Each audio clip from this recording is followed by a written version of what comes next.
and welcome to our 8 SUV comparison, is what I would have said, but things happen and, well, 2 vehicles weren't available, 2 more were damaged, and we're down to 4. Yes, this is the 2-row SUV segment, and it's the fancier, more premium road-biased ones. Now, we will be getting the Nissan Murano up against the winner of today because it arguably kicked off the segment. But for now, let's take these 4 not quite premium SUVs and see which one's the best.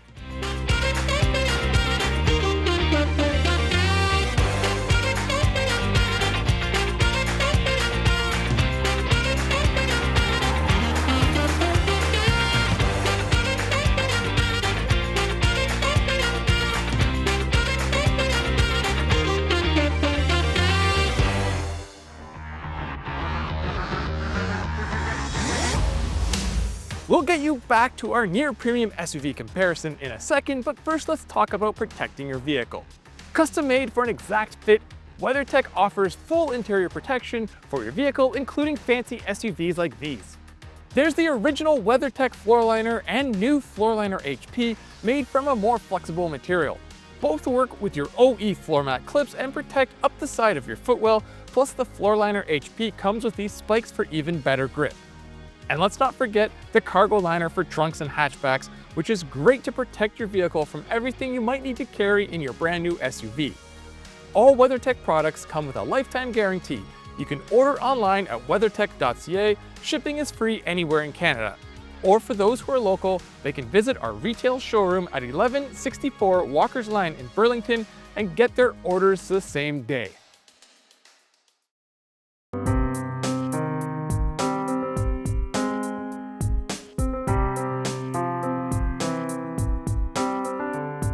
The Volkswagen Atlas Cross Sport may have come fourth in this comparison, but it wins in terms of longest name, as this is officially the Volkswagen Atlas Cross Sport SE with technology with 4Motion. In Canada, that name is condensed a little as it is the Comfort Line R-Line Black Edition. Astute viewers may realize that this is a mid-trim model while everything else here is fully loaded, so what gives? Well, it's a matter of what was available, and even in this trim, the Atlas Cross Sport still has a lot to offer. And regardless of what trim's taken, the drivetrain always stays the same. Under the hood is a 2-liter turbocharged 4-cylinder engine that makes 269 horsepower and 273 pound-feet of torque. That's the second most power in this comparison after the ridiculously powerful CX-70. Is it the second quickest vehicle here? Well, maybe or maybe not, but it feels like it from behind the wheel. Engine power builds quickly and there's no peaks or valleys in terms of power, and the 8-speed automatic is the quickest to react amongst the conventional autos here in the comparison. This big SUV scampers away from a stop quicker than one might expect, but big the Atlas Cross Sport is and lacking any sort of hybrid hardware, it delivers the worst fuel economy in this comparison. Driving-wise, the Atlas Cross Sport has the most old-school SUV driving feel. Volkswagen did engineer some of that out during the SUV's facelift a few years ago, but compared to the others here, it feels the least car-like for better or worse. It's not the worst one to drive though, or has the poorest handling. That honor is reserved for the Santa Fe. The Atlas Cross Sport trails the Crown Signia and that Santa Fe though in terms of ride comfort, again a byproduct of its more truck-like driving experience. Being the second biggest vehicle here, there is a lot of rear seat space. In fact, it tied with the CX-70 for the best rear seat in terms of comfort. There's all the legroom in the world, and the vehicle is so wide, it's just headroom that's a little tight for taller passengers. Up front, once again, the vehicle finished near the top of the pack, even though the passenger seat is only manually adjustable in our tester. Cargo capacity is also quite generous with a wide, low, flat floor, but being a mid-trim, it's missing some features like a 110-volt outlet or remote controls to lower the rear seat backs. That steep raked roof also cuts into cargo capacity, which limits how tall of an object can be carried. On the topic of style, the Atlas Cross Sport may be the least interesting design here, which can be a good or bad thing depending on your perspective. The conservative, typical Volkswagen face is unoffensive, and the wide stance with the raked roofline give it a cool off-road warrior look. But with only 6.7 inches of ground clearance, the Atlas Cross Sport sits the lowest to the ground, making it the least capable of crawling over larger objects on or off the road. An easy cop-out for the Atlas Cross Sport's 4th place finish would be to say, well, it's not as well equipped, so that's why it lost, but that's not entirely true. Sure, it's missing some features like a head-up display, power passenger seat, heated rear seats, and a 360 camera, but there still are a lot of features here, and it easily has the lowest price point, which makes up for some of that deficit. Fuel economy, a poor driving experience, and a lower safety score according to IHS and NTHSA are all contributing factors that kept this down to 4th place. And don't forget this buttonless infotainment climate control system that, once learned, is easy enough to use, but there's still some very frustrating aspects to it. All of these factors, though, are only slightly lower than the competition. The Atlas Cross Sport is a good vehicle and it has a lot going for it. It's just in this comparison of near premium vehicles, it was slightly outclassed.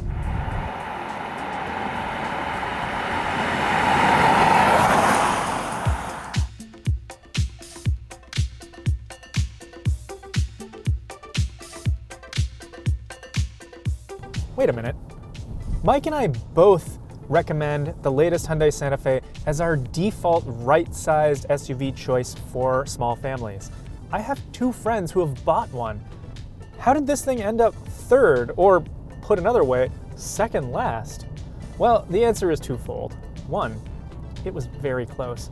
And 2, as impressive as this rig is, it might not be the right Santa Fe trim. Now, I don't know about you, but the Santa Fe has shown up everywhere in my neck of the woods, and it's given me a lot of time to get used to the looks. And you know what? I like them, at least from the front. Now, the wheel design is forgettable, which is a bit of an odd miss for Hyundai. And yeah, the weird, odd rear light placement still takes some getting used to, but I can't argue with the logic behind it. Simply put, the liftgate opening is humongous. The Santa Fe is a big old box on the outside, and it is on the inside too. With the wheel wells eating into the otherwise flat load floor, it isn't quite the largest load space, but it's likely the most practical. That is, if you're running the Santa Fe in 2-row mode.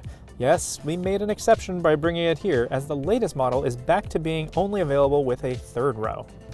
We figure the trade-off in this size class is the additional seating in a pinch, although if you regularly need to seat 5 people, the Santa Fe's 3-row seating actually counts against it. If you want a bench seat in the 2nd row, you're going to have to go down a trim. The Santa Fe launched with 2 engines, the familiar turbocharged 2.5-liter 4-cylinder and this 1.6-liter 4-cylinder hybrid. In fact, for 2026, Canada only offers the Santa Fe with the hybrid. Thanks, tariffs. Power is down a little bit compared to the other hybrid in this, with 231 combined system horsepower and 271 pound-feet of torque available across most of the rev range. Also different, Hyundai uses a 6-speed automatic transmission instead of an eCVT, and that means it has mechanical all-wheel drive, sending power to the rear axle. The result is a driving experience that's more like a traditional ICE vehicle, for better and for worse. So the good? Well, it's way less droney than the Crown Signia when you're pushing on. The Santa Fe also seems happier to travel further, but still short distances on nothing but electrons too. The bad news? Responses are a little softer than in the Toyota, and there's a slightly restrictive feel to how the Santa Fe doles out the power, kind of like it's holding its breath, especially while reversing. Now, you can fiddle with the paddles here on the steering wheel in the Santa Fe, and it adjusts the level of regenerative braking, which is rare for a regular hybrid, although it does also dampen responses, so I tend to just leave it on the standard setting. Fuel economy ratings are slightly worse than the Toyota, though in our real-world testing, that gap actually got even closer, thanks to the good performance of the Santa Fe. So what knocked the Hyundai down? Well, it scored right near the back of the pack for all driving dynamic categories. That it isn't the best handler isn't so much of a problem. We're strong believers that this class should prioritize comfort instead. But the Hyundai goes too far in the other direction, with a roly-poly suspension that feels like a ship at sea against the nimble Toyota and the athletic Mazda. Even the big-boned, truck-like VW outscored it. One positive though, the Santa Fe has excellent sound isolation, making for a quiet ride. Seat comfort is another area where Mike and I dinged the Santa Fe. Now, admittedly, nothing else here has Hyundai's full recline relaxation seat, but that doesn't make up for a flat cushion and just generally unsupportive driver's seat. Hyundai proudly points out that the Santa Fe's seats are Napa leather, and yeah, they are soft to the touch, but the rest of the cabin just feels merely okay against the competitors here. Now, we like the design well enough, and it is a great way to pass the time if you get the kiddos to count all the different H's in the cabin. Nonetheless, even though this is the top trim, the Santa Fe's interior just doesn't feel as fancy as the two vehicles that finished above it. The Santa Fe does that classic Hyundai move of offering a metric buttload of convenience features. 2 wireless chargers plus the swappable charger phone pairing plug. Brilliant. A useful head-up display, surround view monitor, and family-friendly 12-speaker Bose setup all help too. Is the UV cleaner a bit gimmicky? Yeah, maybe, but let's all admit it, our phones could probably use a light bath now and again. It's important to note that the Hyundai has the best user interface / infotainment setup here. The 12.3-inch touchscreen defaults to a dark menu, so there's not a lot of light pollution. The menu items themselves are large and easy to see, and most actions only take a handful of taps tops. Plus, there are plenty of controls down below that are physical, like the dials and the touch panel between them. It isn't perfect though. Mike and I both find it a little annoying that you can't put your audio information in the instrument cluster. In America, the Santa Fe rings in at $51,850 including destination, exactly the same as the Crown Signia down to the dollar.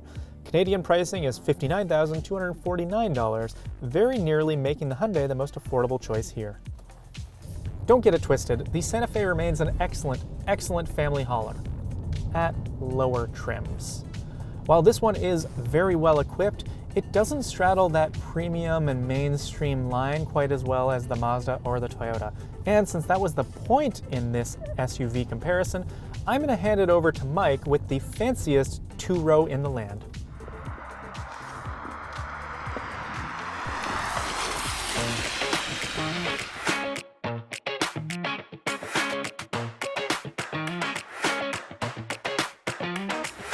Mazda should have used Billy Idol for the launch campaign of the CX-70 because this vehicle has more.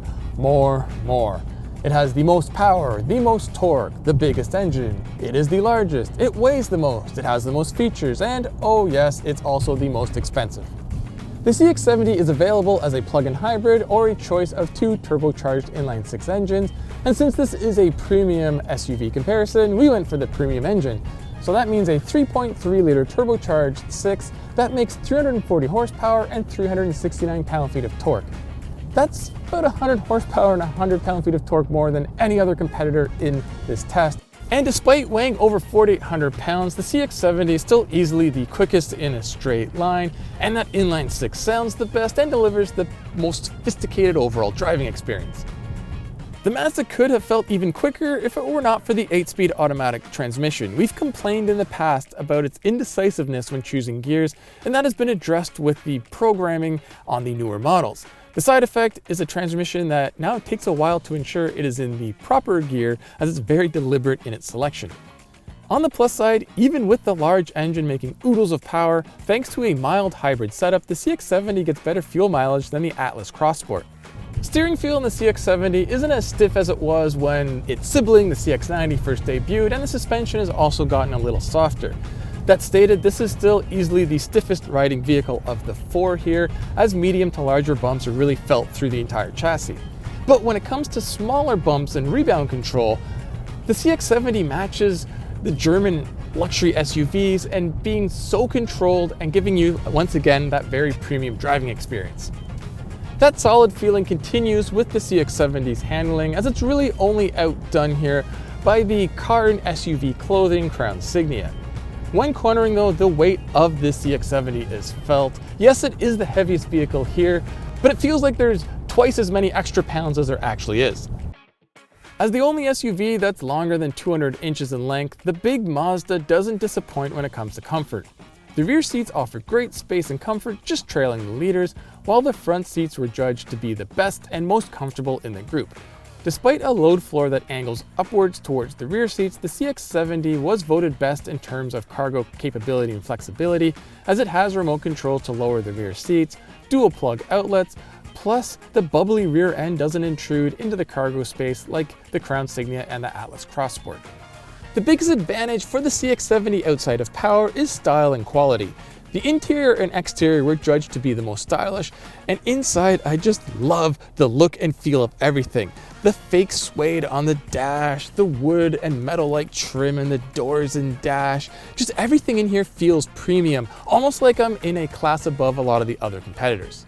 There's some high-end features included as well on this SUV, like wet wipers, a panoramic moonroof, and all the latest active safety systems. The only negative inside here is the infotainment system, and it's not the center console wheel and buttons that are the issue either. In fact, some quite like this setup. The problem is the home screen layout, menu setup, and the user experience all trail the competition. Plus, the digital driver information center offers the least amount of customization. Oh, and these front cup holders are really small. All that said, this is easily the best vehicle in this comparison. If money is no object, this is the one to get. But it is money that keeps the CX-70 from winning the overall comparison. As tested in the United States, it's over $58,000 including destination charges. That's several $1,000s more than the Crown Signia and the Santa Fe, and it's over $10,000 more than the Atlas Cross Sport. That's a big gap to overcome, and the Mazda CX-70 just couldn't quite do it.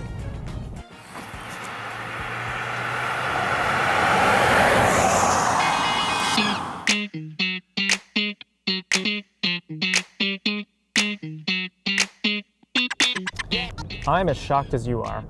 When we came into this, we didn't know where the low-riding Crown Signia would land. Without so much as a rear window tint in sight, could the vehicle that I called a Camry Cross on its first drive really compete against these SUVs? Well, thanks to very mature driving dynamics and an interior worthy of its badge, not only does the Crown Signia compete, it wins, although only just. Now, while both of us are fans of wagons, it's the styling of the Signia where Mike and I differ.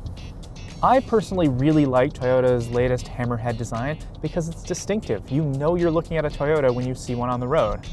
Mike objects to the split headlight trend, and I get that. And look, I'm not a huge fan of the cheese grater grille either. But with these 21-inch alloy wheels, the proportions are strong and athletic. The Crown Signia is the complete visual opposite to the Santa Fe, which looks like the box it was shipped in. Surprise, surprise, the low roof and smaller footprint make the Toyota the tightest here for people and their things. It has a usefully large floor and easy access pulls to drop the rear seats, but the swoopy design does limit ultimate space. Rear seat headroom is actually right on par with the rest of the pack, though the C-pillar does feel a little close to our temples. Backseat passengers better like the angle of that rear seat because it's not adjustable, and the bottom cushion is just a little too low. It's important to note that the car-like seating position that this 30-something enjoys might actually be a mark against the Crown for older folks. The Signia is one of the latest Toyota models to launch exclusively with hybrid power. This is Toyota's familiar 2.5-liter four-cylinder that's in just about everything, and here it makes a useful 240 horsepower. Now, this is the older version of Toyota's hybrid system, not the latest generation that launched with the 2026 RAV4. That means it's just a little grumblier and noisier.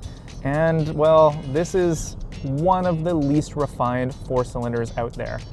It's one of the biggest knocks against the otherwise very calm Crown Signia driving experience. That being said, while it is noisy, the Crown does have pretty good pickup and go. When we were doing our highway test, the Crown Signia almost got to the same speed as the Mazda despite having 100 less horsepower. The payoff is, of course, test best fuel economy, both on paper and in our real-world loop. Officially, the Crown pulls off 38 miles per gallon or 6.2 liters per 100 kilometers in Canada combined, but our tester managed 39 miles per gallon or an even 6 liters. The advantage of being so relatively low to the ground is that the Crown offers a more controlled, smoother ride than either the Hyundai or the Volkswagen. The suspension is soft but not wallowy, and the ride quality is way better than those big wheels would suggest. Bigger potholes do arrive with a thwack, but otherwise the Crown has a positively premium feel on the road. I struggle to figure out why someone would get a Lexus NX 350h instead of this. Those carb-based roots also bless the Signia with a positive steering feel that is closer to the Mazda on the soft to sporty scale. The Crown feels and is the lightest vehicle here, and that helps build driver confidence early. One important thing to note, if you're thinking of towing with any of these, the Crown is rated at a low 2,700 pounds, beating the Hyundai but offering barely half what the Mazda and VW are capable of. The Crown's cabin isn't quite as swanky as the one in the Mazda, but it's close. The saddle tan leather looks and feels good, especially on the well-shaped and supportive seats. Yes, like a lot of modern Toyotas, the driver's seat feels like it's about 2 inches too high even in its lowest setting, but the seating position is otherwise good. We like the distinctly two-tier design of the Toyota's dashboard, the correct cup holder placement, which is to the side of the shifter, and the Crown has what might be the best wireless charger on the whole market. Win! Toyota's in-car infotainment is generally mid-pack. It's easy enough to use and it pairs to phones nicely, but it might be a little too basic at times. At least this is the larger screen though, so stuff like satellite radio doesn't feel so cramped. I do really enjoy the driver instrument cluster in the Crown though, because it allows you to use a few different presets, so it's easy to switch up the entire look to exactly what you need. Now, all that being said, I still have to rant a little bit about Toyota deciding that regular trips are not something people want. Why is my trip meter and my fuel economy separated out in the infotainment? Why, Toyota? Keeping families safe is important, and thus I'm a big fan of Toyota's Safety Sense 3.0, which is standard on all Crown Signias. Most of the typical assists, like lane keep and adaptive cruise control, work very naturally, and that's all well and good. I don't love Toyota's proactive drive assist, which feels a little nanny-like, and things like the front cross-traffic alert can seem a little overbearing, but I'd rather have the option of those than not have them at all.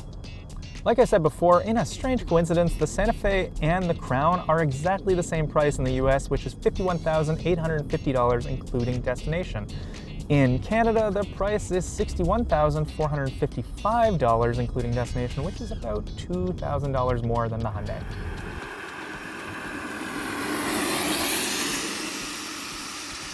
Kyle, we have a bit of an issue. Oh no, did we lose another competitor? No, it's just doing the pricing again, and the massive price gap between these two in the US, well, it's about half in Canada. So you're saying if we scored in just Canuck bucks, the CX-70 would win? Yeah, it would, but luckily we're doing an average of the two countries, and when you average them, the Crown Signia still does win, which means a wagon has won our SUV comparison. Well, that actually makes sense though. I mean, we call these SUVs, but most family haulers these days are crossovers. We just use the old term because us humans are kind of lazy, and we have to pray to the gods of SEO. But really, crossovers became such market darlings because they blend car-like driving dynamics with extra storage. And what's a crossover if not a wagon in cosplay?